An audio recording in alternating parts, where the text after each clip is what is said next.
মানে সকলো মানুহে জানে যে বিজেপিৰ অক্সিজেন লৈ অসমত জীয়াই থকা পাৰ্টিটোৰ নাম AIDF হয়নে নহয় কওক আপোনালোকেওতো জানে নহয় জানো সব মানুহে জানে ইয়াত থকা মই জানি প্ৰত্যেকজন ইয়াত কেইবা হাজাৰ মানুহ আছে সবকে সুধক যে বিজেপিৰ অক্সিজেনত জীয়াই থকা পাৰ্টিটোৰ নাম হ'ল AIDF অসম বিধানসভাত AIDFে হেগিটা কথা উত্থাপন কৰে যিগিটা কথা উত্থাপন কৰিলে অসম বিধানসভাত হিমন্ত বিশ্ব শৰ্মাই হিন্দু মুছলমানৰ ৰাজনীতি কৰিব পাৰে বাকি সকলো কথাতে হিমন্ত বিশ্ব শৰ্মাক একদম আপোনাৰ মানে তাৰ টেবুলত চপৰিয়াই AIDFে সাপোৰ্ট কৰে নে নকৰে আপোনালোকে বিধানসভাত চাই থাকে গতিকে পৃথিৱীৰ সকলো মানুহে জানে যে অসমত দুটা সাম্প্ৰদায়িক দল আছে আৰু তাৰে এটা হ'ল হিন্দু সাম্প্ৰদায়িক দল বিজেপি আৰু এটা হ'ল মুছলমান সাম্প্ৰদায়িক দল AIDF হিন্দু সাম্প্ৰদায়িক দল বিজেপিৰ অক্সিজেন লৈ মুছলমান সাম্প্ৰদায়িক দল AIDF জীয়াই থাকে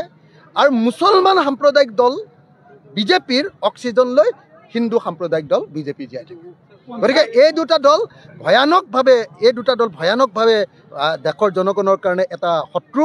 গতিকে এই দুইটা দলক এই অক্সিজেন লোৱা ইটোৱে সিটোৰ পৰা অক্সিজেন লোৱা এই দুইটাৰ বেলুন দুটাক আমি এবাৰ ফুটাব লাগিব আৰু ফুটাই পেলাই উৰাই পঠিয়াব লাগিব আৰু তাৰ পাছত অসমৰ সকলো মানুহক ঐক্যবদ্ধ কৰি হিন্দু মুছলমান হিচাপে নহয় অসমৰ মানুহক একলগ কৰিব লাগিব